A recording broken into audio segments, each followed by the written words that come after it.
Bien, shalom a todos los que han estado ahí disfrutando de estas danzas. Le damos toda rabá al Eterno que nos da esta oportunidad de estar aquí. Nosotros estamos transmitiendo en vivo desde Santo Domingo, capital de la República Dominicana. Nos encontramos aquí en Santo Domingo Oeste, en el hogar de nuestros hermanos, nuestros delegados acá en Santo Domingo. En este momento vamos a entrar en lo que es la parashá semanal, lo cual en esta semana vamos a estar hablando sobre los mandamientos que son de carácter social.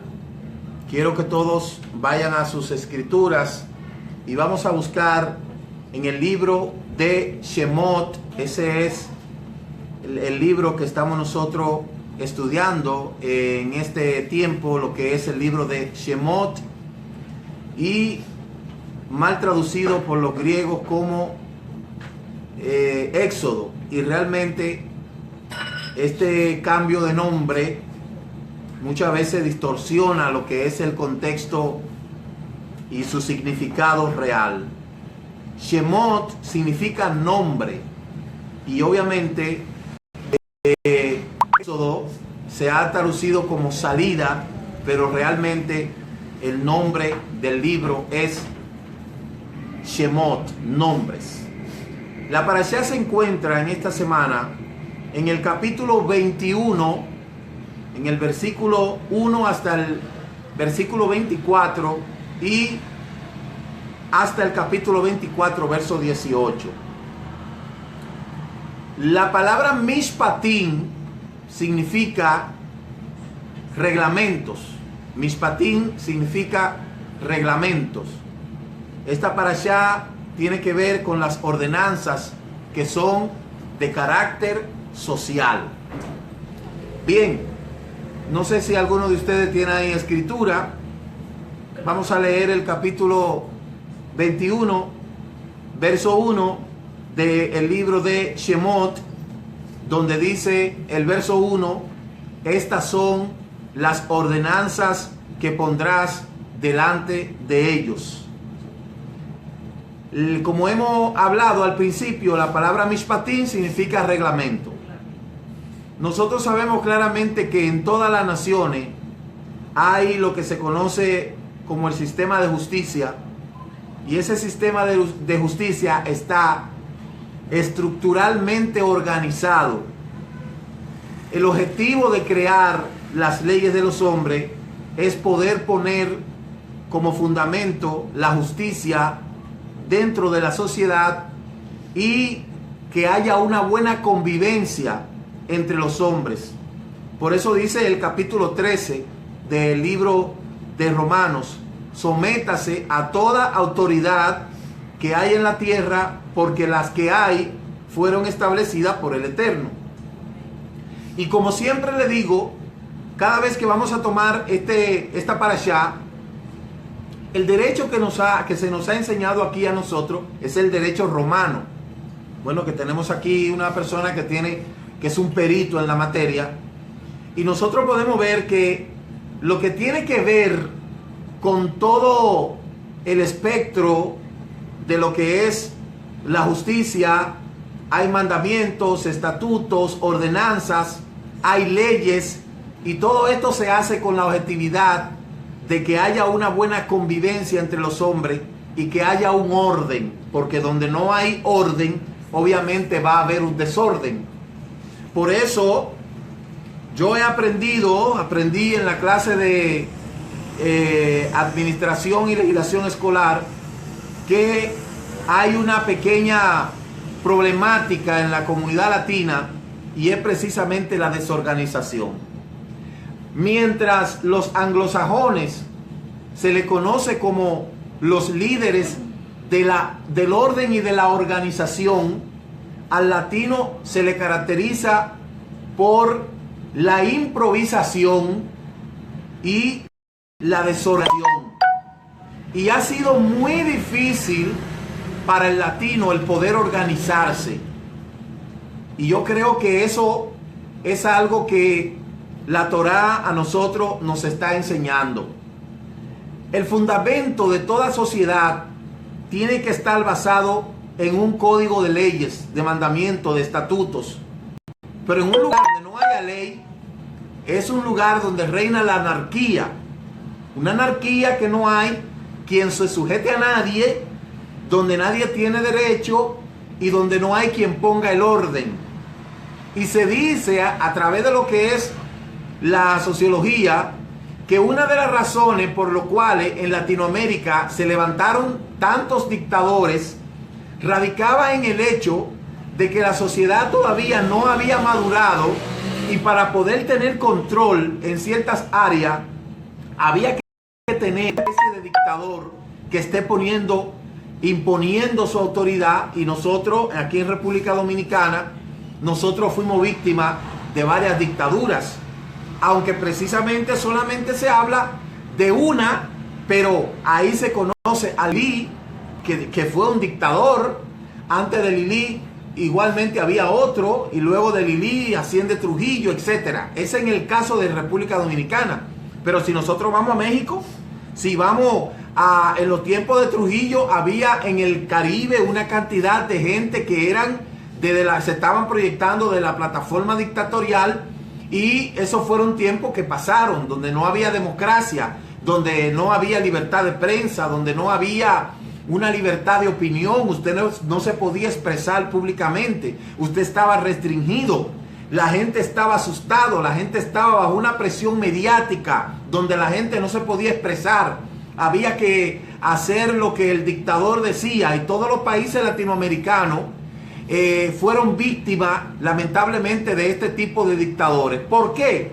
Porque precisamente era muy difícil el poder causar a una población a que siguiera normas, reglas, estatutos, ordenanzas.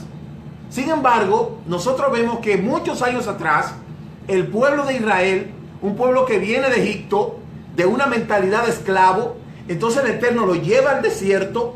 La gente se pregunta, ¿por qué Israel tuvo que esperar 40 años para poder atravesar un desierto que podía haberlo atravesado en 11 días?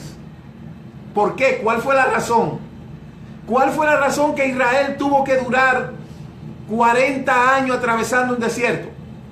Cuando esa travesía, al ritmo de ellos, cómo iban caminando, podían haberlo pasado en 11 años. Hay una respuesta que nos da la Escritura, y es que precisamente el Eterno llevó a Israel al desierto para probar lo que había en su corazón. En el único lugar donde se prueba lo que hay en el corazón es en el desierto.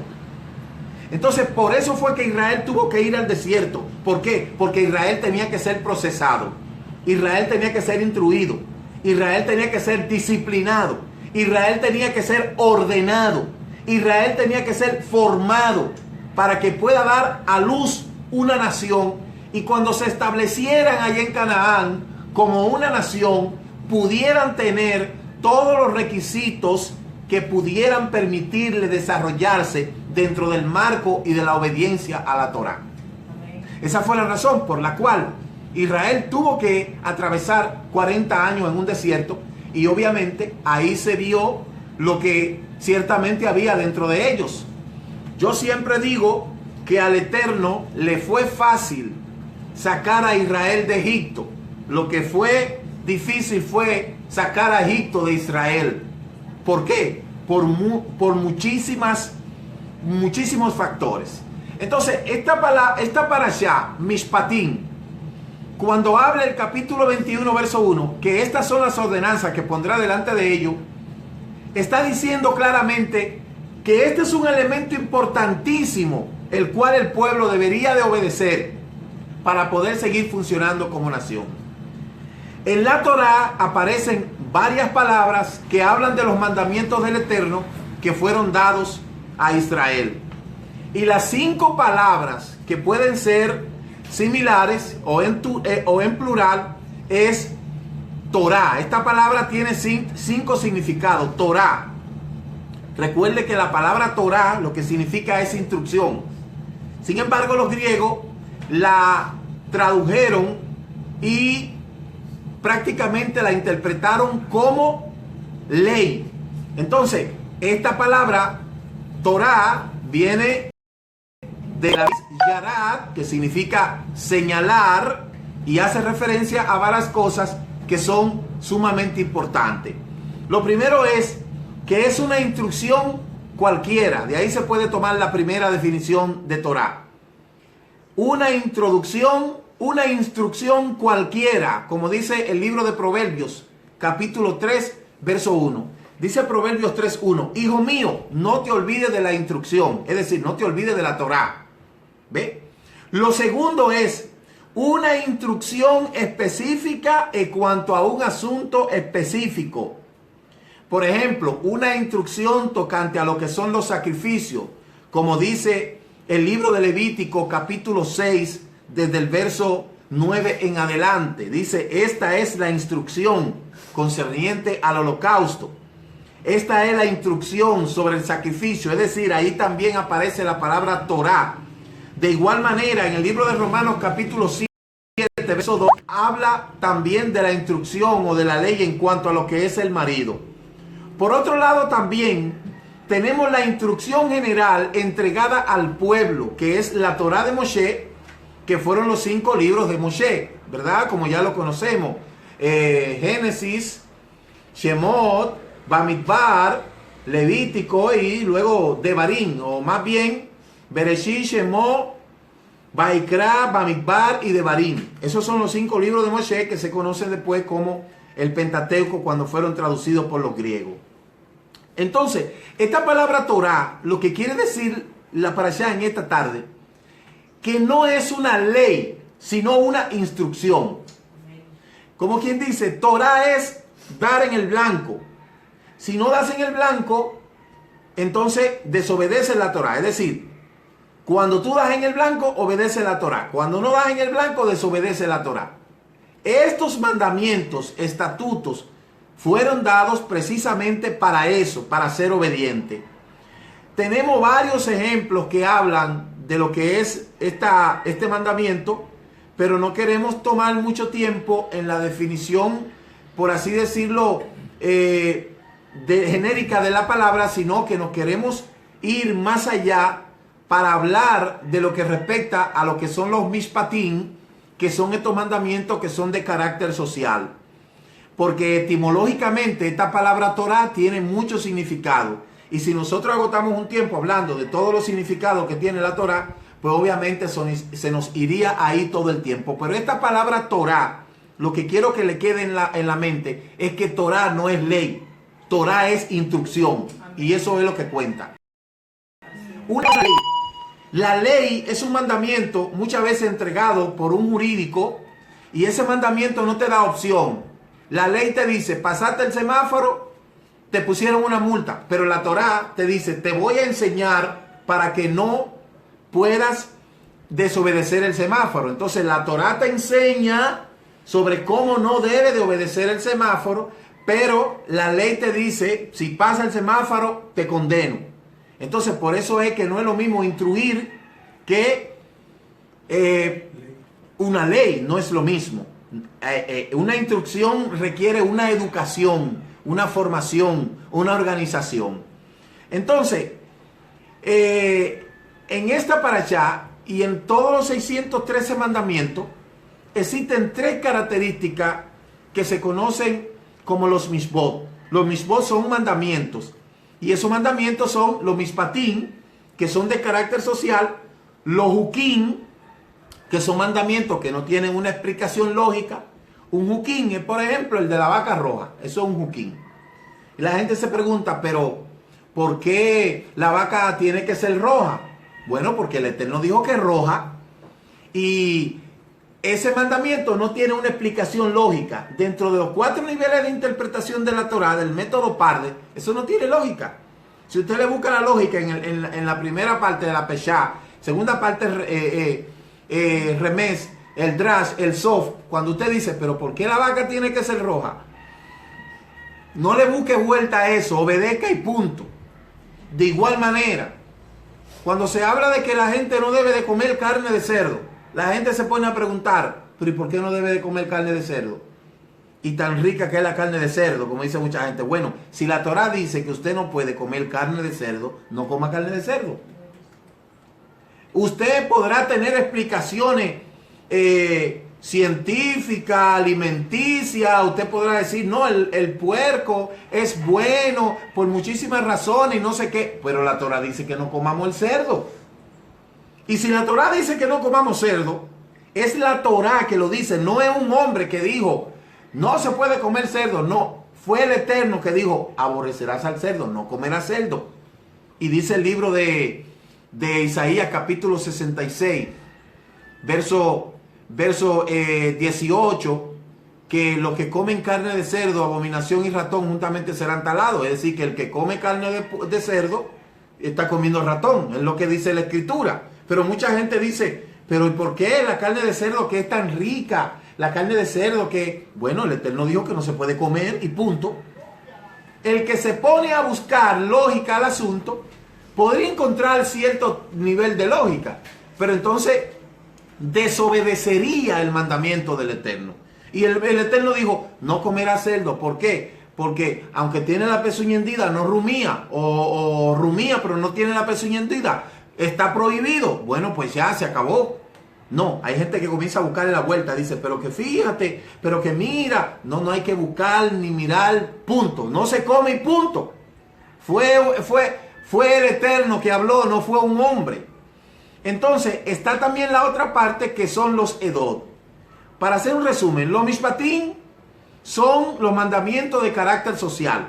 Mire, usted se imagina una nación donde no haya mandamientos de carácter social. No hubiera ley de propiedad privada. No hubiera ley de respeto a la integridad humana. No hubiera una ley que protegiera al ciudadano. Una ciudad donde no haya mandamientos de carácter social es una ciudad donde habitara la anarquía, porque usted no tuviera ningún derecho de nada y nadie pudiera hacer nada porque no hay ley. Por eso que yo le digo a la gente, aquellos que andan diciendo que no hay ley, tenga cuidado, que esos son los primeros que viven violando los semáforos, cogiendo prestado y no pagan, viven haciendo un sinnúmero de cosas porque dicen que no hay ley. Si no hay ley, entonces vamos a desobedecer y hacer cuantas cosas queramos. No. Los mishpatim son los mandamientos de carácter social. Una sociedad que no tenga mandamientos se corrompe. Ellos regulan todo tipo de relaciones sociales dentro de Israel.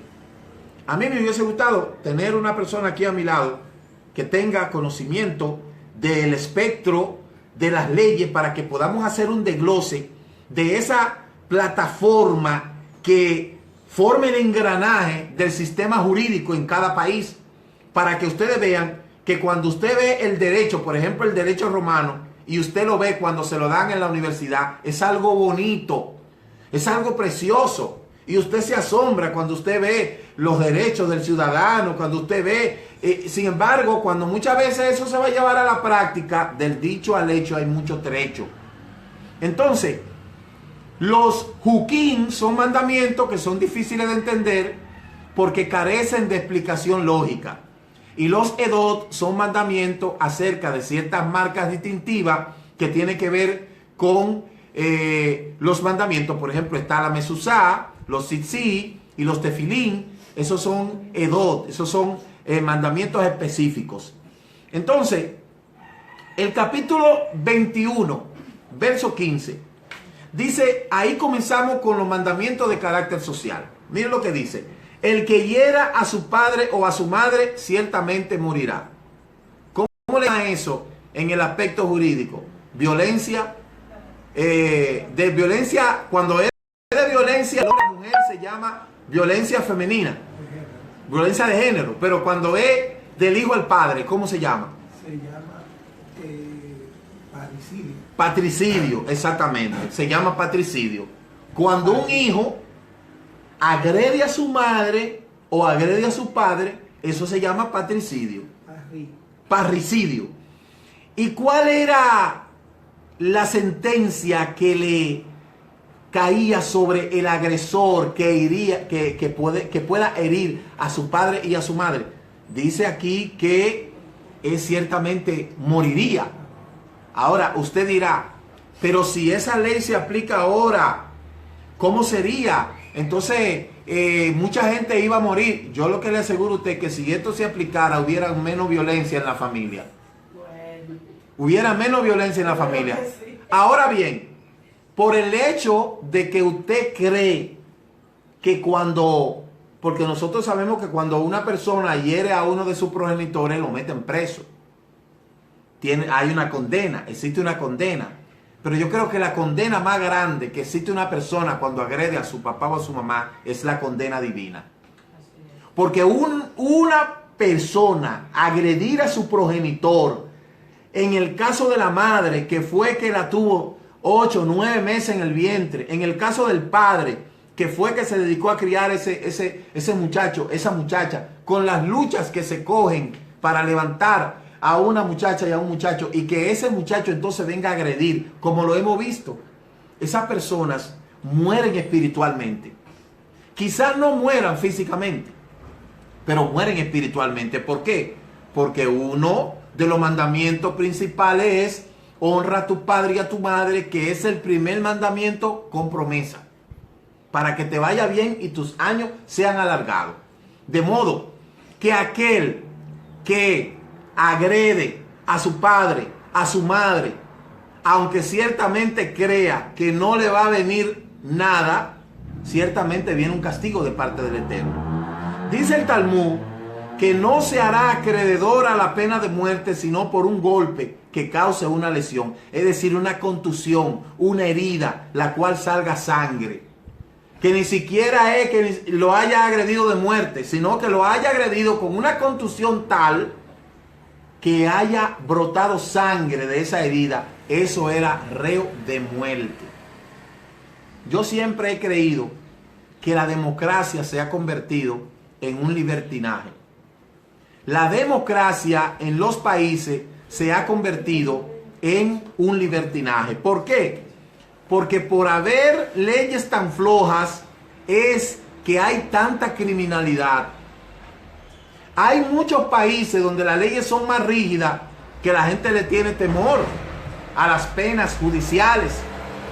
Por ejemplo, yo estuve en un país que me voy a omitir el nombre. Cuando yo fui a ese país, yo me topé que cuando una persona lo agarran por sospecha, le meten 5 años en lo que se investiga el caso. Oye, la medida de coerción, ¿cuánto es la medida de coerción aquí? 3 meses. Y allá en ese país, que voy a omitir el nombre, cuando detenían a una persona por sospecha, le estoy diciendo, 5 años. 5 años en lo que se investigaba el asunto. Entonces, ahí en ese país donde yo fui, yo veía a los coroneles agarrando guagua pública, a los oficiales agarrando guagua pública, y ellos estaban caminando en la sociedad como si fuera un ciudadano común, que es lo que son.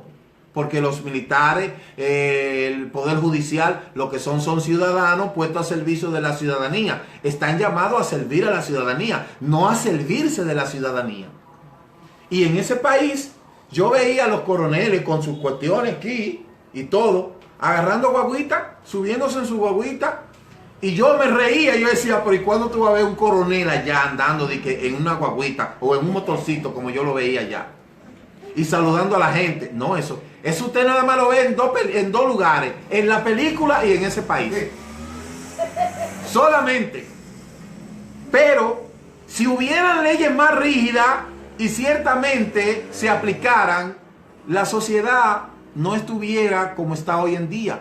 Sobre todo en este país donde la delincuencia ha arropado la población, donde no hay seguridad, donde la gente se siente intranquilo. Entonces, el capítulo 21, verso 17, readunda un poquito más con respecto al tema de herir al padre y la madre. Mire lo que dice: el que maldiga a su padre o a su madre, ciertamente morirá. O sea, no tan solamente el que lo agrede, sino el que lo maldice. Usted se ha dado cuenta de un problema que existe en Latinoamérica, que es algo que yo lo he estado ventilando mucho, y es el tema de la homopaternidad. De cómo hay un gran porcentaje de hijos que se han criado sin su padre o otros se han criado sin su madre y solamente el niño se ha criado con un solo de los primogenitores. Y esto causa odio, esto causa rencor, esto causa cantidades de cosas. Y yo creo que una de las grandes maldiciones que el pueblo latinoamericano tiene que romper y subsanar esas cosas en la generación de lo que viene subiendo, porque lamentablemente hemos perdido una generación. Aquellos que han llegado a la restauración con 20 años, con 15 años, ya es un poco difícil nosotros encauzarlo. Entonces nosotros tenemos que comenzar a proyectarnos sobre los niños que oscilan entre los 4 o 5 años, para entonces nosotros poder impregnarle los mandamientos y que puedan entender cómo estas cosas. Pero también los padres que están regresando a la restauración deben de entender que hay un compromiso tanto de ellos hacia sus hijos y entre ellos. ¿Para qué? Para crear una generación de gente más saludable emocionalmente. Porque cuando existe este tipo de problema en la familia, eso suele distorsionar todos los elementos que tienen que ver con el crecimiento y el desarrollo humano. Por eso es necesario, siempre lo digo donde quiera que voy, es necesario de que el pueblo latinoamericano pueda sopesar esta problemática. ¿Y qué podemos hacer? Bueno, en primera instancia, instruyendo bien a nuestras hijas, hablándole del peligro de salir embarazada en la adolescencia, hablándole de los peligros de ir a tener relaciones sexuales sin compromiso, que luego lo que crea son embarazos en las adolescentes y luego lo que crea hijos. Entonces, una niña que sale embarazada a los 15 años, a los 14 años, un niño cuidando a otro niño. Entonces, ahí debe de existir una educación que vaya inclinada hacia la orientación en esa edad tan terrible y tan problemática que es la adolescencia, haciéndole entender que todo tiene su tiempo. Por eso, en lo que es la raíz hebrea, en el judaísmo, para cada niño que cumple los 12 años, que es varón, ¿qué se le celebra? El Bar Mishvah. Y si es hembra que tiene 13 años, se le celebra Bar Mishvah. ¿Y qué le dice con esto? Tú eres un adulto ya en lo moral. Ya tú tienes un cuerpo que te va a demandar pulsaciones sexuales, los cuales tú tienes que controlar y tienes que terminar que esos órganos se maduren y tenga la edad adecuada para entonces poder ir al matrimonio. Que ahí en el judaísmo o en la Torá, ahí se entra de los 18 a los 20 años y ya ahí se habla de la ketubá, de la jupá, de lo que es el matrimonio. Entonces, lamentablemente en los países latinoamericanos, el alto índice de niñas, adolescentes embarazadas, eso es un escándalo. Yo no hablo de las estadísticas de aquí, porque la última estadística que yo vi fue tan desconcertante que ni siquiera quise hablar de eso. Ahora, ¿cuál es la problemática? ¿Qué es lo que está pasando? Hay un sinnúmero de factores que nosotros podíamos hablar ahí y podíamos hasta identificar 2 o 3 causas. Pero yo creo que la principal causa radica en que no hay una debida orientación en el hogar. Que el hogar es la base, la cúpula de la sociedad. La cúpula de la sociedad es el hogar. Entonces, cuando en el hogar no hay una debida orientación, no hay una dirección, no hay una información necesaria, obviamente eso va a crear dificultades que en el futuro va a terminar siendo deprimente tanto para la vida de la niña o del niño. ¿Ve? Y por lo regular, por eso vemos ya muchachos que tienen 25 años y ya tienen una niña de 10. Pero ¿cómo que usted tiene 25 años y su hija tiene 10? Sí, porque la tuvo a las 15. Lo tuvo a los 15. Entonces, el capítulo 21, verso 19, dice: y se levanta y anda afuera con su bastón, el que lo hirió será absuelto, solo pagará por su tiempo y lo cuidará hasta que esté completamente curado. ¿De qué está hablando aquí? Responsabilidad. Y esa responsabilidad tiene que ver con una pena monetaria. Y tiene que cuidar, indemnizar esa persona porque le causó un daño. Eso lo dice la Torá. Pero esto en el Código Civil, Código Civil 1382 habla de eso. Fíjese que bien. Sin embargo, aquí en el capítulo 21, verso 19 del libro de Shemot, habla lo que dice el Código Civil 1300, artículo 1382 y siguiente. Entonces ya usted puede ver que todos los mandamientos que tiene en las naciones, de una u otra manera, han sido enseñados o han sido, ¿verdad?, copiados de lo que son los mandamientos del Eterno. Mire, aquí hay 5 características que representa el pago. Mire, el primer daño, por un daño físico, en hebreo se dice nesek, por un daño físico. Por un dolor físico, en hebreo se dice zar. Por gastos médicos, en hebreo se dice ripui. Por holganza o paro forzoso, en hebreo se dice shevet. Shevet. Por vergüenza, en hebreo se dice boshet. Estas 5 características que impidan que una persona quede paralizada, quede incapacitada, quede con daños físicos, lesiones permanentes, exactamente. Entonces ahí nosotros lo podemos ver claramente.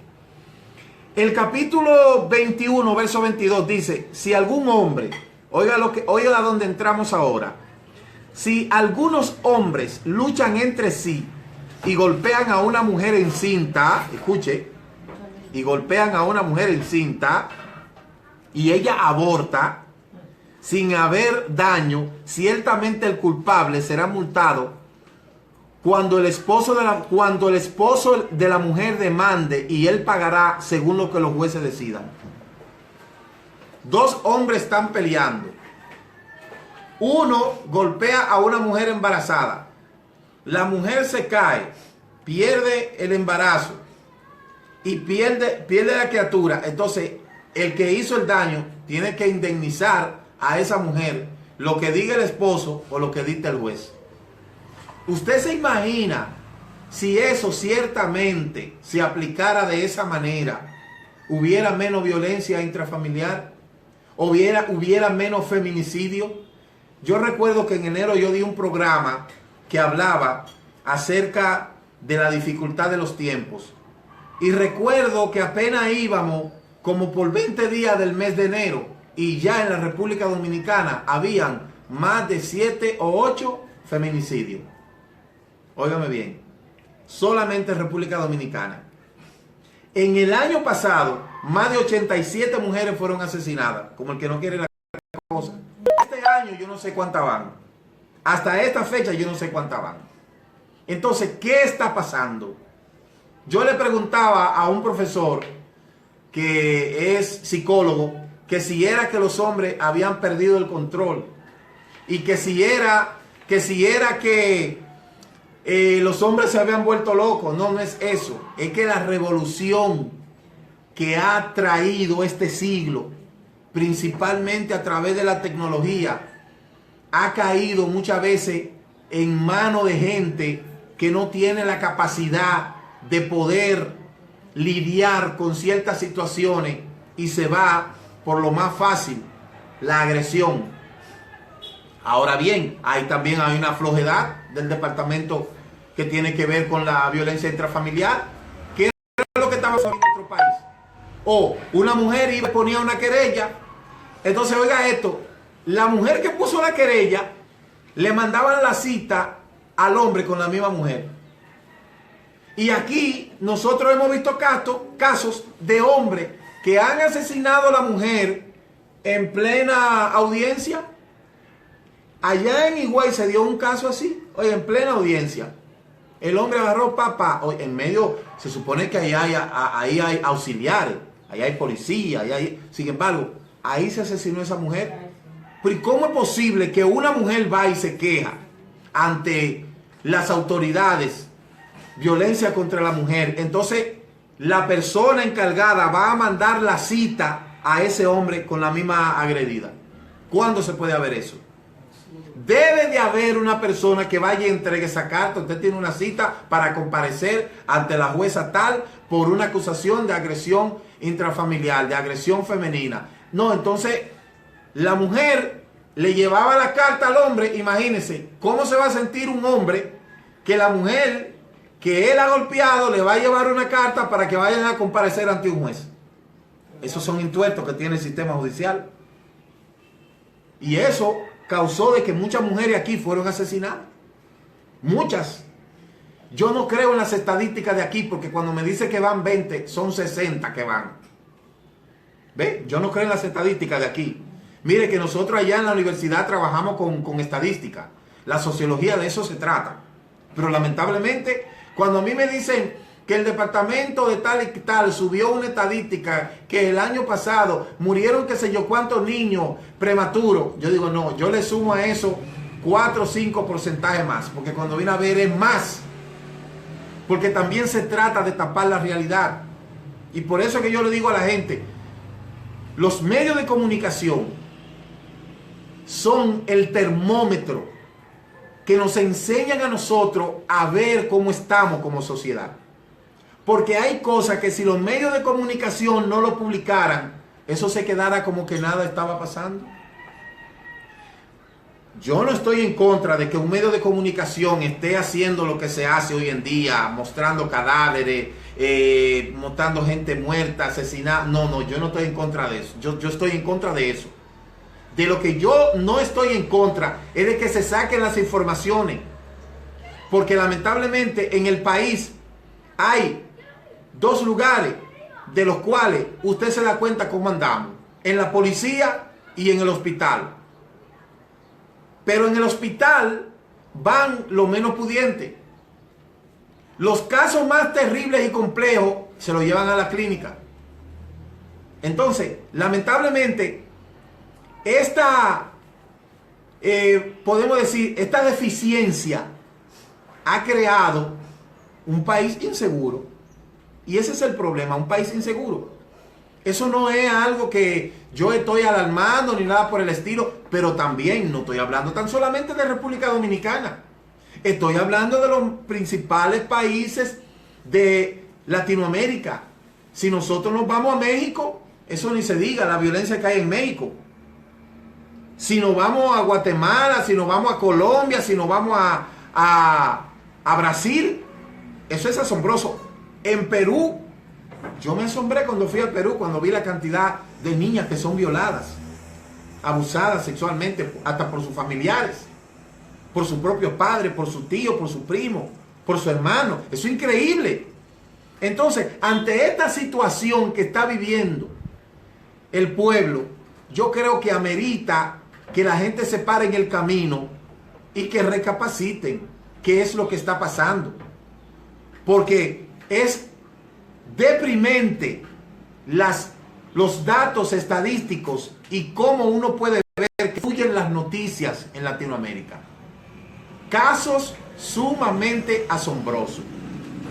Entonces, si el niño abortado no es vengado con la pena capital, el agresor tendrá que pagar una multa por el valor del feto.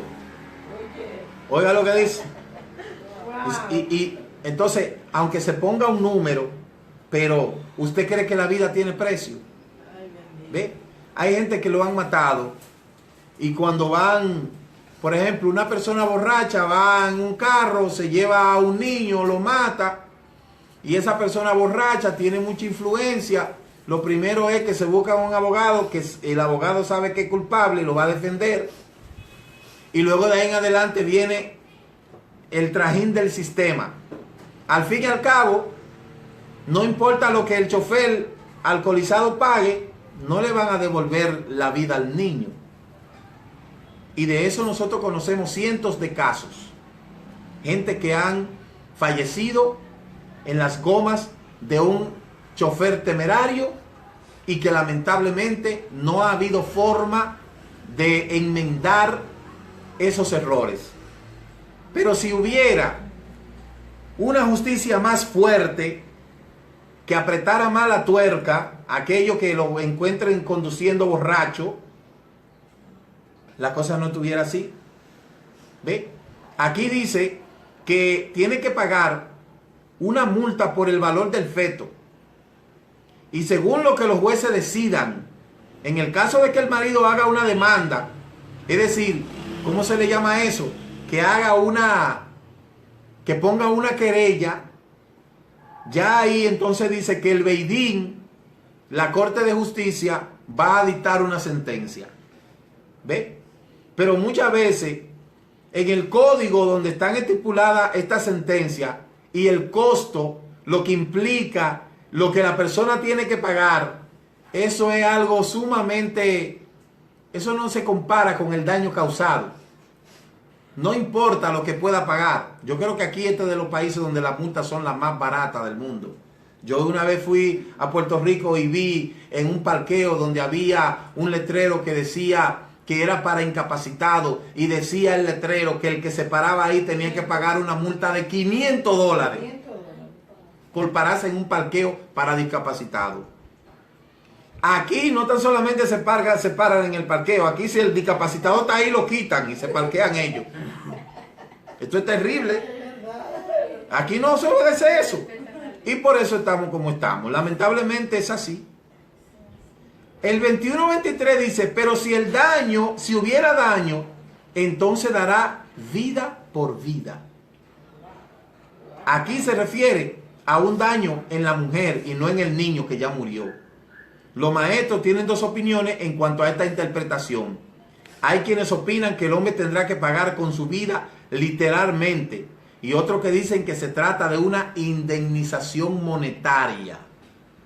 Yo creo que una indemnización monetaria es más factible, porque a veces, quitándole en esos países donde aparece la pena de muerte, es muy sencillo una persona morir.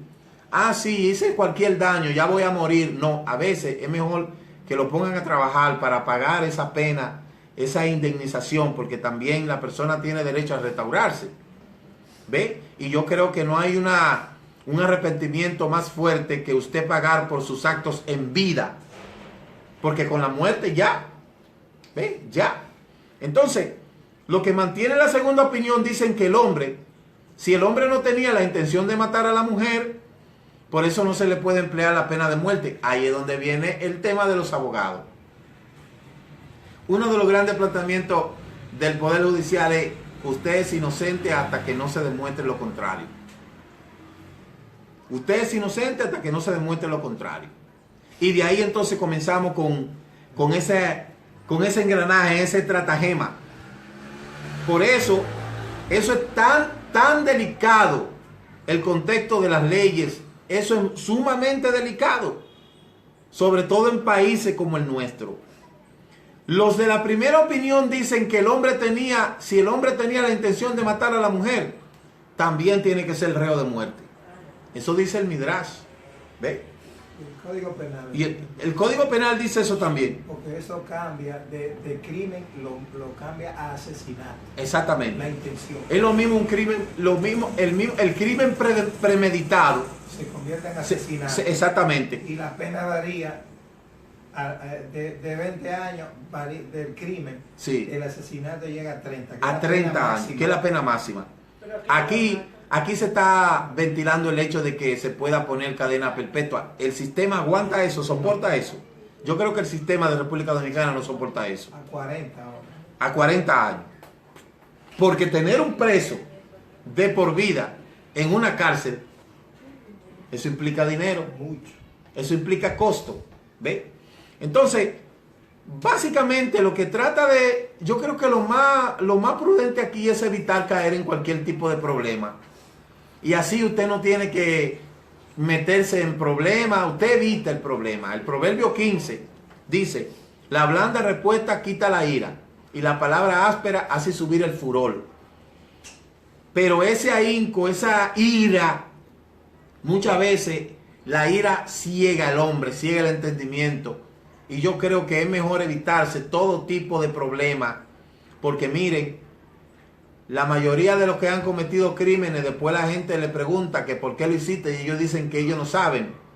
Y no es que le quieran echar todo a Satanás también, que muchos después quieren echarle todo a Satanás. Si usted quiere echarle toda la culpa a Satanás, pero usted hizo un daño que usted va a tener que pagar. Y no es Satanás que lo va a pagar, es usted.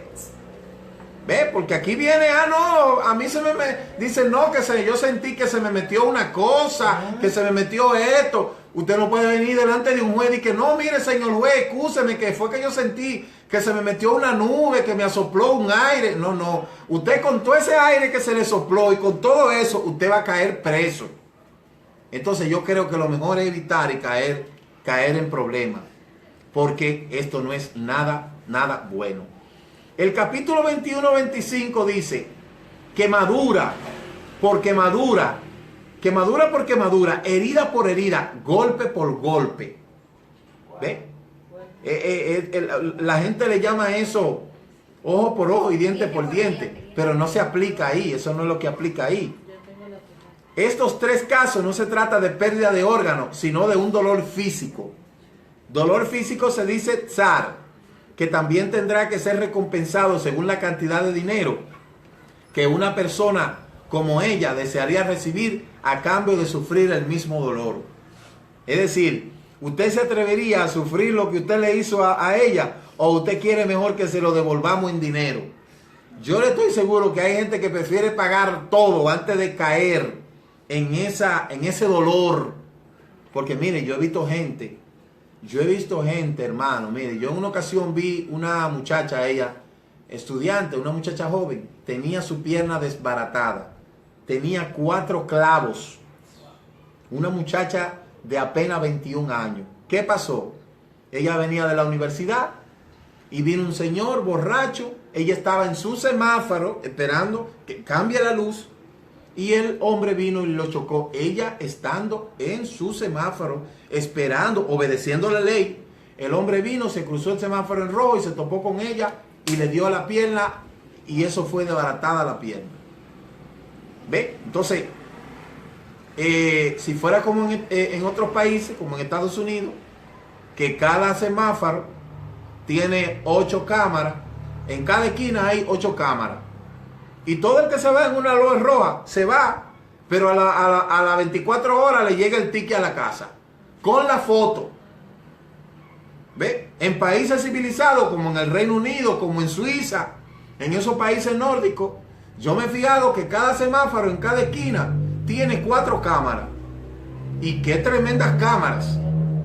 Y me fijé allá en el Bronx, unas cámaras que hay que dicen PD, algo así, que se le ve que hay un monitoreo. Pero ¿y aquí? ¿Y aquí? Aquí el semáforo tiene tres luces. La primera luz para muchos, que es la amarilla, es no te pares. La roja es sigue de largo. Y la verde, no te detenga. ¿Ve? Entonces, con tal situación, ¿cómo vamos a vivir? La gente no quiere obedecer las leyes de tránsito. La ley 241, eso no lo quiere obedecer nadie. Ahora, hasta que no entendamos que no son las autoridades que tienen que enseñarnos a nosotros a obedecer las leyes, sino en nosotros mismos y obedecer a nuestros hijos, la cosa seguirá igual. Sin embargo, usted ve la gente aquí con un desorden tremendo, pero desde que van a un país de eso se alinea, mire, alineadito. Alineadito se ponen. Allá yo conocí una cosa que le dicen cebra, que son unas rayas amarillas, unas rayas blancas que hay en la calle, que todo vehículo cuando ve pasando un peatón tiene que pararse, no importa si es un camión, lo que sea, tiene que pararse. Aquí no, aquí usted tiene que quitarse, ¿ve? Porque se lo llevan. Aquí se supone que la acera es para los peatones. No, aquí la acera es para los motores, para los vehículos. Y ese, lamentablemente, yo lo digo jocosamente, pero es una realidad. ¿Ve? Que tenemos que correr y eso. ¿Cuál es la enseñanza que yo le digo a la gente de la comunidad? Mire, usted tiene que andar con su casco. Usted tiene un motor, usted tiene que andar con su casco, usted tiene que andar con su seguro, usted tiene que andar con su licencia. Usted anda en un vehículo de 4 gomas, chequee su vehículo, ande con su licencia, Si le hace falta su licencia, sáquela. No puede estar andando sin seguro y sin licencia. ¿Por qué? Porque usted anda en desorden. Y el Eterno no va a respaldar ninguna persona que ande en desorden. Por eso, regresar a nuestras raíces es un cambio de adentro hacia afuera, no de afuera hacia adentro, de adentro hacia afuera.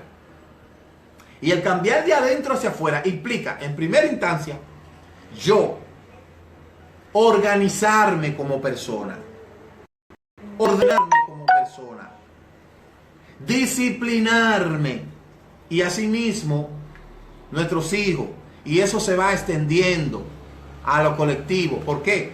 Porque hay que organizarse. Algo, yo le dije que el latino es el líder de la improvisación, pero aquí hay una cosita que es algo que podríamos decir que es un mal incurable, el llegar tarde. Mire, la gente cree que llegar tarde no es un tipo de violación a los mandamientos. Cuando usted llega tarde injustificadamente, la Torá lo tiene como un robo. El usted robarle su tiempo a una gente que usted le digo, voy a las 12, ay, llega a las 2 y usted no llega sin una justificación, sin poder decir, no, fue que se me presentó tal cosa, sin ninguna excusa válida, simplemente porque usted es un indisciplinado. Eso es condenado por la Torá. La Torá condena eso. El robarle tiempo al otro, eso es un tipo de robo también. Y eso está también aquí en esta parachá. ¿Ve? Entonces, las personas que están regresando a sus raíces, por eso no es fácil. Por eso no es tan sencillo. El asumir la Torá como una regla de conducta, como le digo yo, hay que poner mucho de su esfuerzo. Hay que estar decidido para esto. Ahora, si usted quiere entrar en el Olam Abba, usted tiene que entender que tiene que sujetarse, porque por eso es que muchas religiones por ahí están creciendo y tienen muchos adeptos, porque allá no importa lo que usted haga, usted está bien así.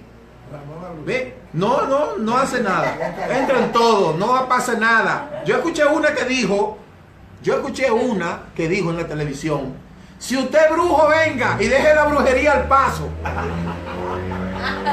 Y yo, pero ¿y cómo va a ser eso? Pero ¿cómo es posible que una gente va a venir y diga que no, deje la brujería al paso? Pero ¿cómo que deje la brujería al paso? No. Si usted es brujo y usted quiere estudiar las raíces hebreas, usted tiene que quemar esos cuadros y usted tiene que renunciar a eso. ¿Ve? Ahora, si usted me dice, no, yo tengo un negocio y no puedo trabajar en Shabbat y yo tengo que ir poco a poco adecuando las cosas, adecuando el personal, adecuando mi vida, muy bien. Pero no me venga usted a decir a mí que una gente que es brujo, que venga y que deje la brujería al paso. Y que no deja la brujería al paso. Digo, no, es que no tiene que dejar la brujería totalmente. Inmediatamente. Hay cosas que son radicales, que hay que hacerlo radicalmente. Y hay cosas que son paulatinas. ¿Ve? Entonces, el usted estar en una religión que le dejen dejar la brujería al paso, ¿usted está bien? Cuando viene a ver, le está leyendo la taza a la gente a la iglesia y la gente se sienta bien, porque a la gente le gusta que le anden poniendo la mano en la cabeza y que le anden profetizando. Eso es lo que le gusta a la gente. ¿Ve? Y que le digan viendo, y yo veo. Por eso las iglesias están llenas de gente. Ay, viene la profeta fulana de tal, pero la profeta fulana de tal antes leía baraja. Y ahora, como está en la iglesia, dejó de leer baraja. Y ahora agarra la Biblia, lee un versículo y de igual forma tiene un espíritu de veo. Y nada más veo. Entonces, de eso está lleno la gente. ¿Ve? Y decretando. Y hablando. Es fuerte lo que yo estoy diciendo, pero es la verdad. Las cosas hay que hacerlas con seriedad. Aquí, el capítulo 22, verso 29... entra en una enseñanza ahora que podríamos decir quizá que como que se distorsiona un poco de lo que estamos hablando, pero no. Ahí habla acerca de lo que es el Maaser o la Terumá. El capítulo 22, verso 29 dice, no demorará la ofrenda de tu plenitud ni de tu vendimia y me darás el primogénito de tus hijos. hay un rito en el judaísmo que se llama el Pidyon Aben.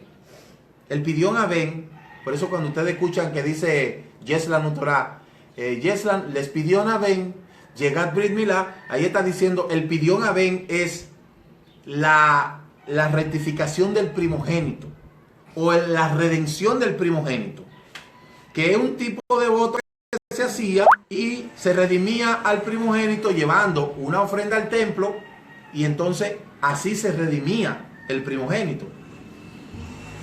Dice Rashi que no se puede cambiar el orden de la separación de las ofrendas.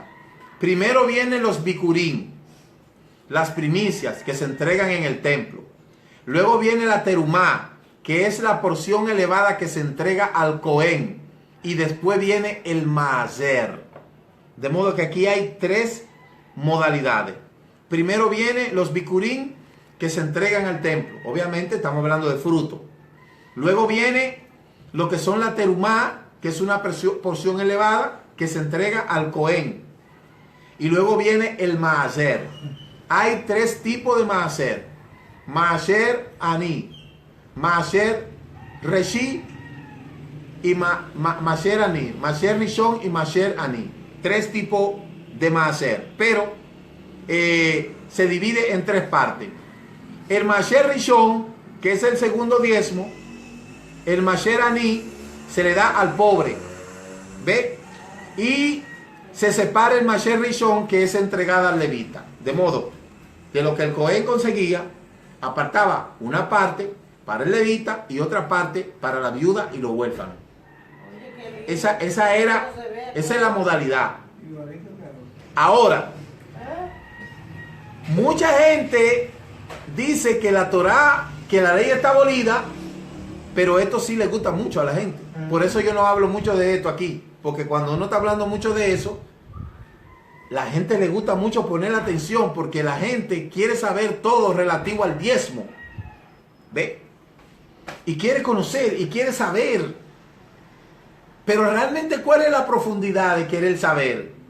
Muchos quieren saber para manipular todas esas cosas y seguir viciando esa práctica, ¿ve? Por eso, vuelvo y repito, el diezmo se divide en tres partes. El primer diezmo maaser rishon, el segundo diezmo maaser sheni y el diezmo del pobre maaser ani. Ahí están los tres diezmos. El diezmo, ¿verdad?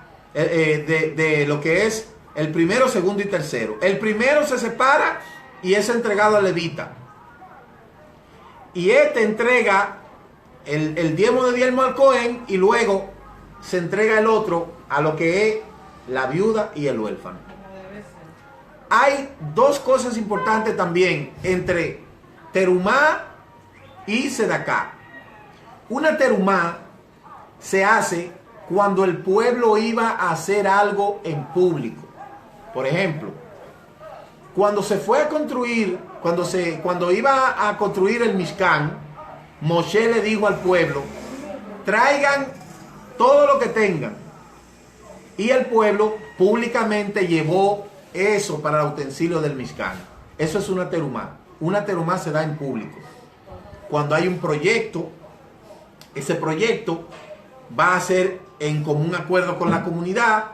Se hace una lista y se van apuntando todas las personas que van a dar una aportación. Fulano dio tanto, fulano dio tanto, fulano dio tanto. Eso se hace público. Eso es una terumá. Ahora, la sedaká se da en privado, porque la sedaká es una dádiva que usted da voluntariamente para un necesitado. ¿Por qué la dádiva o la sedaká se da encubierto? Porque Mateo 6:4:1 dice: cuando ustedes hagan algo, que lo que hagan con una mano no lo sepa la otra, porque en la Torá el usted decir que le dio tal cosa a tal necesitado, sobre todo si él no se lo estaba pidiendo, es lo mismo que si lo esté matando moralmente. Por eso no se puede dar ninguna sedaká y después andar publicando por ahí que se dio, que yo di esto, que yo di lo otro. Si usted lo dio y lo dio voluntariamente, entonces usted no tiene que andarlo publicando. Porque si usted lo que anda buscando es que los hombres los victoreen, ya usted tiene su recompensa.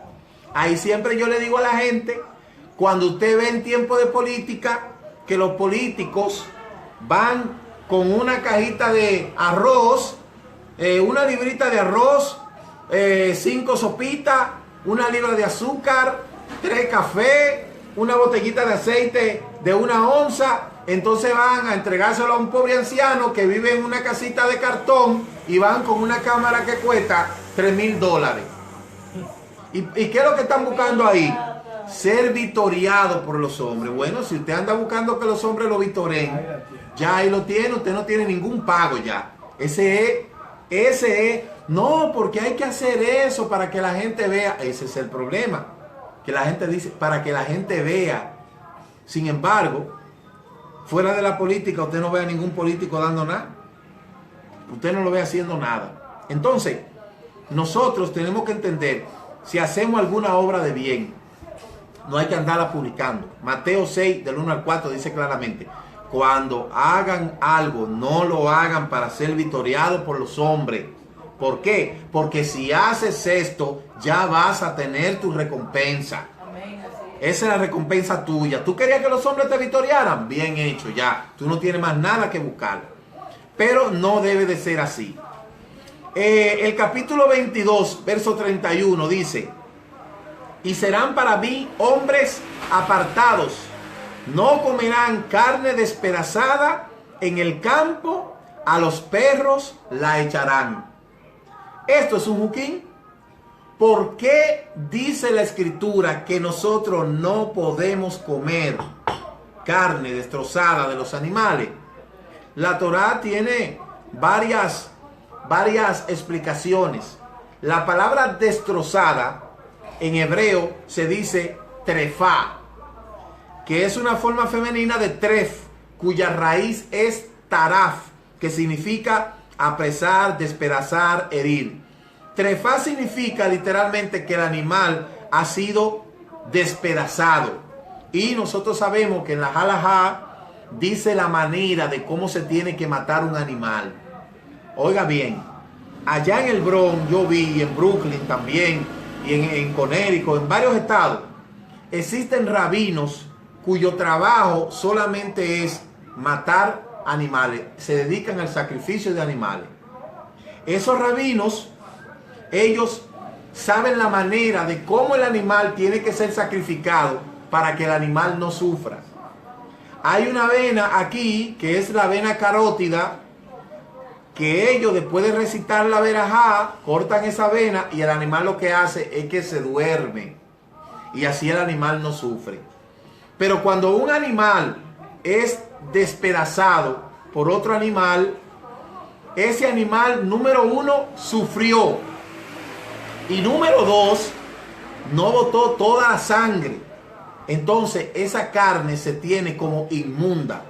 Por eso el animal no es kosher, por lo tanto no se debe de comer esa carne. Entonces ahí entramos con una pregunta.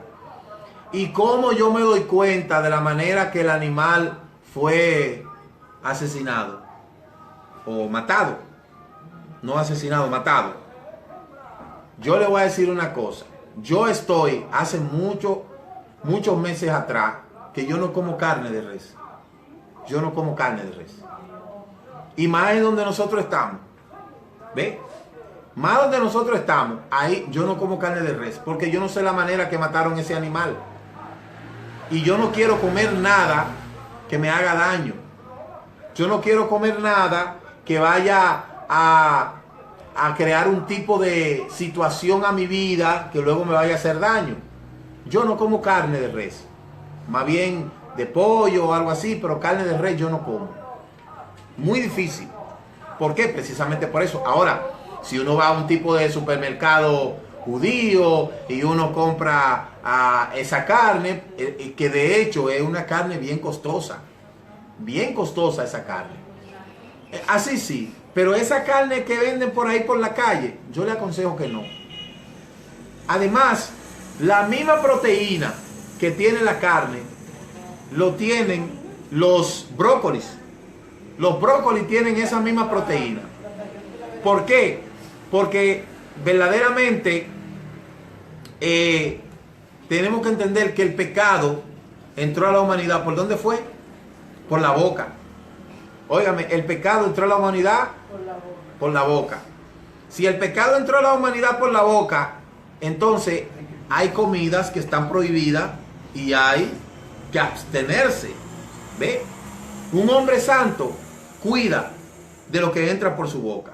Como dice el libro de Hechos capítulo 11, verso 18. Este versículo dice que un israelita no debe de comer trefá, carne inmunda. Usted tiene que cuidar lo que entra por la boca. La salud entra por la boca. Y yo siempre cito a un filósofo, creo que era Aristóteles, que decía, somos lo que comemos. El padre de la medicina. Hipócrates, somos lo que comemos. Somos lo que comemos. ¿Por qué? Porque eso es así. Si usted ingesta comida mala, su organismo se va a deteriorar, su cuerpo se va a enfermar y su alma se va a afligir. Los órganos suyos vitales van a durar menos, usted se va a poner más viejo y su alma se va a afligir. ¿Por qué si es el cuerpo que está enfermo, el alma es que se aflige? Dígame a ver. Porque el alma y el cuerpo son un componente. Y cuando usted, fíjese que también cuando el alma está enferma, el cuerpo se enferma. Psicosomático. Mire la cosa. Cuando su cuerpo está enfermo, su alma se aflige. Y cuando su alma está enferma, su cuerpo se enferma. Hay enfermedades emocionales que se trascienden al cuerpo y afectan órganos. Por eso la gente no se imagina lo dañino que es la ira, la depresión, la angustia, la falta de perdón. ¿Qué hace eso? Eso quita el apetito. Si usted se quita el apetito, mire, yo creo que sale más económico. Sale más económico. Sale más barato. Yo siempre le digo, no hay una cosa que haga más daño que el rencor. Cuando una persona tiene rencor en su corazón, es como si se mantuviera en el calabozo de los amargados. Ese está el preso en el calabozo de los amargados. Y yo le digo que en toda esta experiencia que uno ha pasado por cosas que serían más que suficientes para uno tener rencor de tal o cual. Y luego yo me doy cuenta que no. Ahora, ¿cómo usted se despoja del rencor? Haciéndote filar por esa persona que le hirió a usted. Así es que yo he podido entender. Uno madura haciéndote filó por esa persona que le hizo un daño a uno. Y así, y ayunando. Y yo le digo que eso uno se libera. Capítulo 23, verso 1 dice, no levantarás falso rumor, ni te concertarás con el impío para ser testigo falso. Eso pareciera como un texto tomado de una película de romanticismo, pero no. Eso es lo que más se ve. El testigo falso. Según el Targum, significa no aceptar falso rumor. Hay que tener cuidado de no pasar a otro lo que uno ha oído, porque puede ser un falso rumor. Como dice Proverbios 18, que dice, el que esparce la calumnia es un necio. La shonjara. En hebreo eso se llama la shonjara. Porque las palabras son como cuando usted se sube en medio de un edificio de 8 plantas o de 10 plantas y desde allá arriba usted agarra un pollo, le quita toda la pluma y suelta toda esa pluma. Baje de allá arriba, busque esa pluma y trate de colocarla en el pollo a ver si van a quedar igual. No van a quedar igual. Por lo tanto, hay que tener cuidado con los rumores, los falsos rumores. La Torá condena el hecho de estar proliferando un falso rumor. Eso es muy delicado. Y en este tiempo las redes sociales se han convertido en el caldo de cultivo donde gran parte de la gente se nutre de eso. Esa es la parte negativa, tanto de los medios de comunicación como los medios informativos digitales y todo lo que tiene que ver con el espectro de los cibernautas. Hay instituciones de la farándula que se nutren del chisme. Hay canales de televisión que viven del chisme. Cuando no hay un chisme, la noticia no sirve. El programa no es bueno. ¿Por qué? Porque a la gente le gusta la morbosidad, el morbo. Sin embargo, la Torá condena eso. Por eso dice un mandamiento: no andarás chismeando en la casa de tu prójimo. No andarás hablando falsos rumores, falsos testimonios. ¿Por qué? Porque eso acarrea maldición. Dice un Midrash que cuando usted habla mal de una persona, las bendiciones que le iban a llegar a usted se devuelven para donde esa persona que usted está hablando mal. Esa es la razón por la cual, mientras más una persona envidia a otro, más prospera el que está siendo envidiado que el envidioso. ¿Eso es así? Un mal eterno. Exactamente. Entonces, sea conforme, alégrese del triunfo del otro. Yo en una ocasión publiqué una frase que decía que yo soy un anormal, porque a mí me gusta ver el progreso de mi compañero y me gusta ir a la graduación de mis hermanos, de mis compañeros. Cuando yo veo a un compañero mío que se está graduando, yo me siento bien. ¿Ve? ¿Por qué? Porque yo sé que yo voy a estar ahí. Ahora, ¿debo yo de envidiar eso? No, yo lo que tengo que hacer es fajarme. Entonces el envidioso es así. El envidioso no se preocupa por aprender o por crear algún tipo de facultad en él, sino que lo que hace es sentir envidia. Y por la envidia han habido muchas destrucciones y siguen habiendo muchas destrucciones porque hay gente que le molesta el progreso del otro. Por eso hay una frase que dice: cuando tú seas feliz y cuando tú estés siendo prosperado, grítalo muy bajito, porque la envidia tiene oído fino. Oiga bien, ¿vas a hacer algún proyecto? Cállate la boca. ¿Tienes algún plan de viaje? Cállate la boca. ¿Va a crear algún tipo de negocio? Cállate la boca. Porque esos planes llegan a oídos de un envidioso y te lo desbaratan de ahí a ahí. Entonces hay que tener cuidado con eso, porque eso es cierto. Hay gente que le fascina estar escuchando la propuesta de otro para robarle los planes, para luego decir: no, eso es mío. A veces hay gente que se pone a tararear canciones y luego viene otro, la copia y se la graba y después se arma un problema. Y todo eso pasa en la vida. ¿Por qué? Porque es más fácil copiar que crear, y es más fácil restaurar o copiar que innovar. Hay un tipo de gente que no crea, solamente está siempre mirando lo del otro para copiar y copiando. ¿Ve? Yo le digo, yo he visto gente con los banners que yo hago que le quitan el logo de mío y le ponen el logo de ellos. Así yo lo he visto. Los banners que yo subo del programa, que son banners que yo hago para el tema del programa, yo he visto varias gente en las redes sociales que le quitan el logo mío y le ponen el de ellos. ¿Y qué hacen con eso? Y puse ese ejemplo.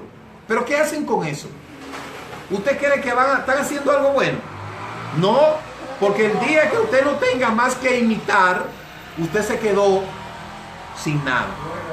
Entonces, ciertamente hay que ser creativo. 23:2: no seguirá la multitud para hacer el mal, ni testificará en un pleito inclinándote a la multitud para pervertir la justicia. De este versículo hay varias interpretaciones que realmente están aplicadas en el contexto del sistema judicial. Entre otras cosas, se habla que hay que inclinarse a un veredicto para absolver en un caso de pena capital basándose en la mayoría simple de un solo juez para condenar basándose en la mayoría mínima de 2 jueces. Es decir, nunca debe de haber en un sistema de justicia una sola persona que determine la condena o la libertad. Por ejemplo, el Beidín para un lugar donde hayan menos de 100 habitantes es de 3 personas. Hay Beidín de 30, de 3, de 9, de 21 y de 70. Ya el de 70 es el Gran Sanedrín. Pero en un sitio donde solamente haya una persona y que muchas veces es juez y parte, ¿qué justicia se va a hacer? ¿Ve? Entonces, por eso es que las dictaduras son tan dañinas. Porque en la dictadura ellos son juez y parte. Y ahí se hace lo que ellos dicen. Muchas veces utilizando, como en el caso de Trujillo, que lo que utilizó fue la represión y el terror. Esas fueron las 2 cosas que él utilizó. Represión y terror. A todo lo que se levantaban en contra de él le cortaba la cabeza. Ese sistema es un sistema injusto que a la postrimería termina haciendo las cosas mal. Es importante no seguir a la mayoría a la hora de ser fiel al Eterno. Cada uno tendrá que responder por su propia vida. Si tú estás convencido de algo y no lo dices y cede ante la mayoría para quedar bien, estás actuando mal. Entonces, tiene más temor de los hombres que del Eterno. En tal caso, eres como el hombre que edifica su casa sobre la arena, que simboliza a la multitud de gente. En los momentos de tormenta, la casa se va a derrumbar. Es mejor edificar sobre la roca que es la Torá escrita y la Torá viva que es el Mashiach. Mire, se cometen muchas injusticias en el mundo. Y estas injusticias se cometen porque muchas veces no es el individuo que quiere actuar mal, sino el sistema. El sistema está tan corrompido que la persona puede tener un buen sentimiento de hacer lo correcto. Pero cuando se topa con esa corriente tan fuerte, tiene 2 opciones. O te deja arrastrar por la corriente o mueres en el intento. El único animal que yo veo que nada contra la corriente es el salmón. Pero lo hace con un propósito de ir y desovar y crear nuevas generaciones. Después que el salmón va y desova, entonces muere. O sea que como quiera muere, lo que indica que lo correcto siempre hay que hacerlo. Siempre hay que hacer lo correcto, aunque te estén mirando y aunque no te estén mirando. Pero el sistema es demasiado fuerte, es como una corriente fuerte que muchas veces no viene cargada de agua, sino de fuego o de plomo. Y entonces nadie quiere verse con esa triste realidad.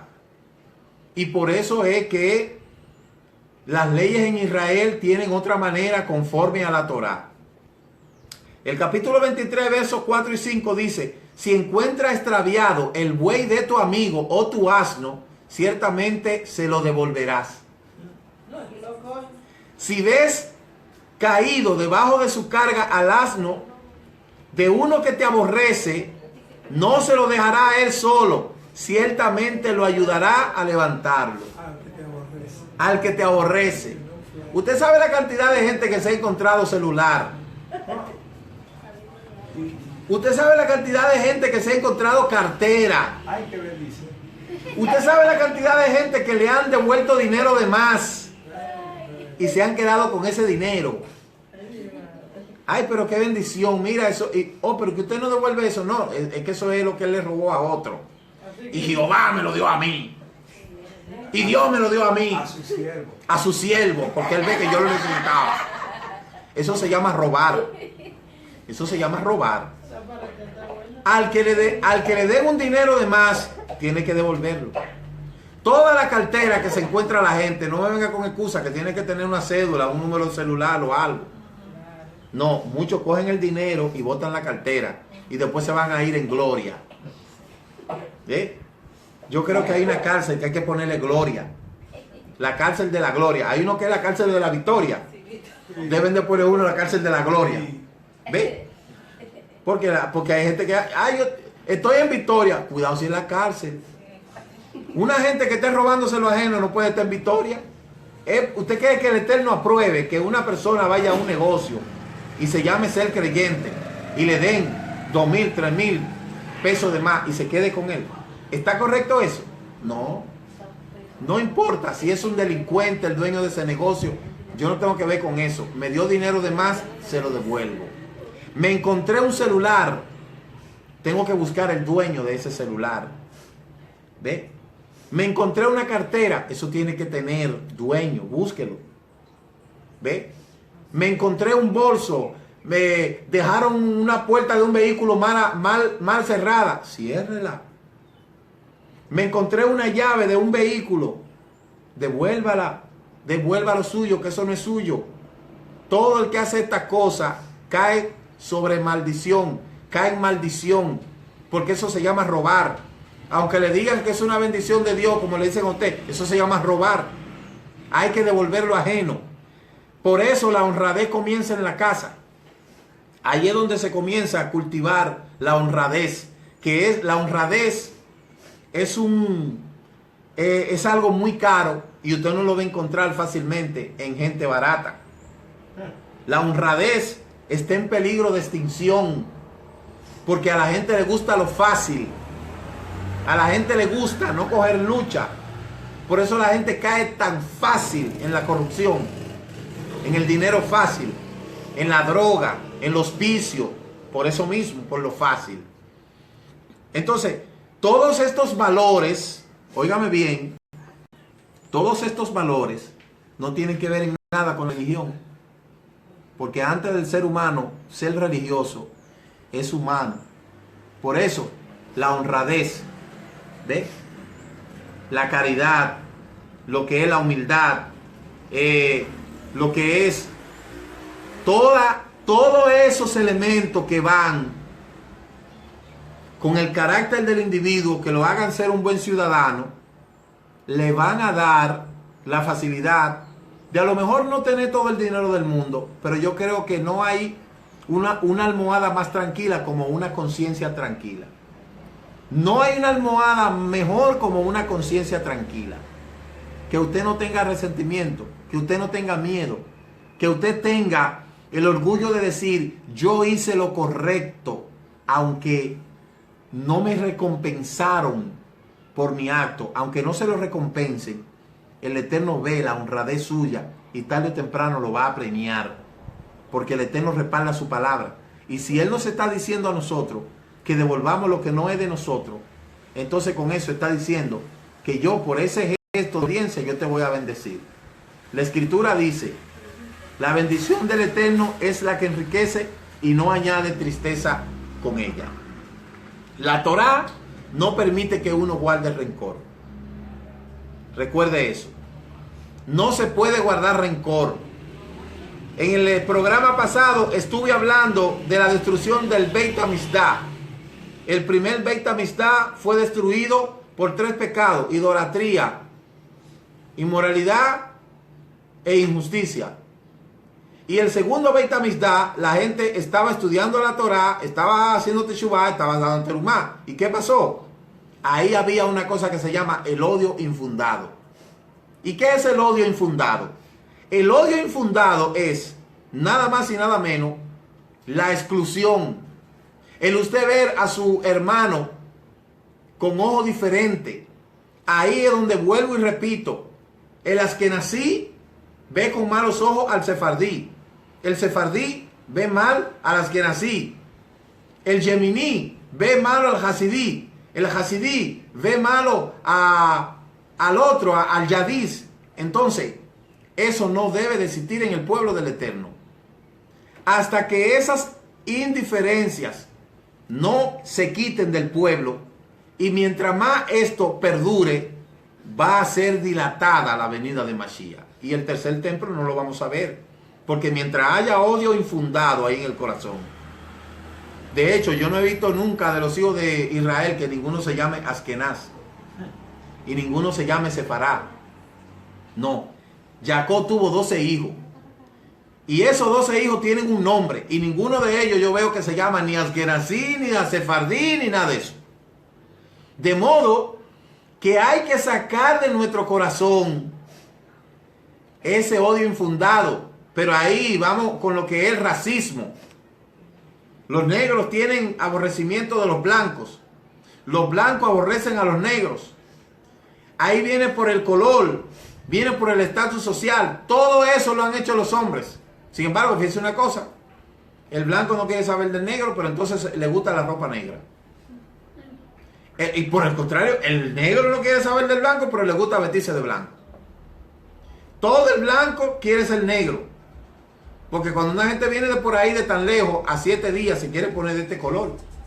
En 7 días nadie se va a poner de este color. Se pone a coger sol y le sale una llaga que le sale hasta cáncer en la piel. Entonces el negro se quiere poner blanco, poniéndose crema, que no sé qué. Es una cosa terrible. Los seres humanos son terribles. Pero hay que desaparecer de nuestro corazón el odio infundado. Proverbio 25:21. Si tu enemigo tiene hambre, dale de comer. Y si tiene sed, dale de beber.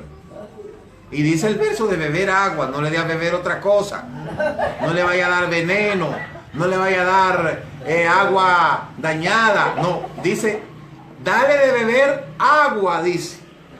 No dice que le dé veneno, ni le dé un jugo de algo que se vaya a morir. No, dale de beber agua. La Torá enseña a amar al enemigo.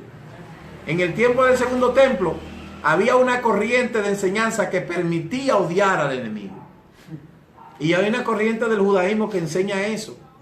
Mateo 5:43 dice, pero cuando vino el Mesías, él realmente le dijo eso. Dijo, no, ustedes tienen que amar a sus enemigos, no odiarlos.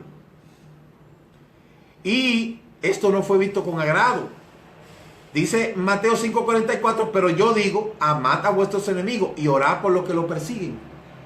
El Mashiach refutó esa mala enseñanza que incitaba a la gente a odiar al enemigo. Y por eso fue destruido el segundo templo. Después vino Tito y se destruyó el templo, se acabó el templo, ese majestuoso templo que construyó Herodes con una fachada, oiga bien, azul, que parecía las olas del mar, un templo hermoso. Destruido, no quedó piedra sobre piedra. Entonces, el odio infundado hay que sacarlo del corazón, hay que echarlo fuera. No se puede tener rencor, no se puede tener odio en el corazón. 23:13, y en cuanto a todo lo que le he dicho, estén alerta, no mencionen el nombre de otros dioses, ni será escuchado a causa de tu boca. Entonces está prohibido mencionar el nombre de otros dioses. Solamente está permitido mencionarlo cuando es un tipo de enseñanza para identificarlo. Pero no para estar con eso en la boca y para estar diciendo y mencionando el nombre de ese ídolo. Esos dioses paganos hay que sacarlo. Y fíjese que todo lo que Roma hizo estaba configurado al paganismo. Desde los meses, los días de la semana, todo eso son dioses paganos. Desde el lunes hasta el domingo. Y los meses desde enero hasta agosto igual. Entonces, nosotros vivimos en un sistema donde está entregado totalmente al paganismo. Por eso es que es tan difícil a mucha gente perseverar. Porque ellos sacan el paganismo por una puerta y se mete por otra. Y hay que vivir siempre alerta. Nuestro hogar debemos de mantenerlo siempre alerta. Mirando todo lo que quiera penetrar a nuestra casa. Mirándolo, la ropa, lo que se ponen los hijos, lo que dice. Porque ya Satán ha cubierto todos los renglones de la vida del hombre. Y por eso trata de meter toda su malicia. Antes decíamos que la televisión era una cajita del diablo. Ya nadie ve televisión, porque ya todo se ve por el Facebook, por los celulares, por todo eso. Ahora es peor el peligro. Usted ve que ya nadie ve televisión. Nadie le importa tener televisión. Y ahora vienen televisores inteligentes con plasma y cosas y no sé qué. La gente no le lleva rumbo a eso, porque la gente tiene todo ahí en su mano. Y eso sí es que es peligroso. Por eso siempre yo le digo en cuanto a lo que es la tecnología, no permita que la tecnología te use. Usa tú a la tecnología. Ahora estamos usando la tecnología. Ahora hay mucha gente mirando este programa a través de la tecnología. Pero yo no puedo permitir que la tecnología me use a mí. Que la tecnología me separe, que la tecnología me distancie, que la tecnología me robe la bendición, que la tecnología me robe mi tiempo de intimidad con el Eterno, que la tecnología me robe el tiempo de tefiló, el tiempo de ayunar, el tiempo de estar con mi familia. No puedo permitir eso. Por eso, a los jóvenes que están aquí, ve, que ya son bastante diestros, yo les quiero decir que hay que tener control con la tecnología. Yo uso la tecnología para ensanchar el reino de los hashamanes. Yo me gusta mucho la tecnología, sí, pero me gusta la tecnología para ponerla al servicio de la obra del Eterno. No para que la tecnología me gobierne a mí. Porque de eso se han metido, las redes sociales se han puesto para eso. Y hay gente que publican el pan que se está comiendo. Mira, a la gente no le importa eso. Oiga, a la gente no le interesa eso. Que me estoy bañando, que estoy comiendo, que estoy aquí, que estoy allí. Oiga, un estudio científico dijo que usted puede ir y venir a cualquier lugar sin tener que publicarlo en Facebook. Usted no tiene que andar publicando todo en Facebook. Ahora, cosas edificantes, cosas que edifican a la gente, sí, claro que sí. Pero no cosas insignificantes que no vienen al caso, que lo que hacen es llenar el celular de basura y llenar la memoria de los celulares de basura. Todas esas cosas hay que cuidarse, hay que tener sumo cuidado con lo que vemos, con lo que escuchamos, con lo que estamos compartiendo, porque ciertamente eso viene a hacer mucho daño. Dice la Escritura, 3 veces al año me celebrarán las fiestas. Las 3 fiestas están íntimamente conectadas con el ciclo agrícola que hay en Israel. La fiesta de Pesa está conectada con la cosecha de cebada. La fiesta de Shavuot está conectada con la cosecha de trigo. Y la fiesta de Sukkot está conectada con la recolección de frutas. Esas son las 3 fiestas principales. Pronto vamos a celebrar Pesa. 50 días después celebramos Shavuot. Y después entonces en lo que es Tisri celebramos Sukkot. Ya para ir terminando, el capítulo 23 verso 20 dice: he aquí, yo enviaré un ángel delante de ti para que te guarde en el camino y te traiga al lugar que yo he preparado. Entonces, ese ángel, si usted no sabía, se ha puesto un nombre, y ese en hebreo se dice Metatrón. Es el nombre de ese ángel. Ese ángel, que proviene de la palabra antigua Metator, que designa a un ministro que iba delante del rey, ese es el Metatrón. Muchos quieren argumentar que ese Metatrón era Yeshua, pero otros dicen que no. El caso es, yo no tengo que ver el nombre del ángel. Si un ángel va delante de mí, que lo mandó el Eterno, eso es lo que a mí me beneficia. Dice el Salmo 91 que el que mora bajo la sombra del Altísimo mora bajo la sombra del Omnipotente.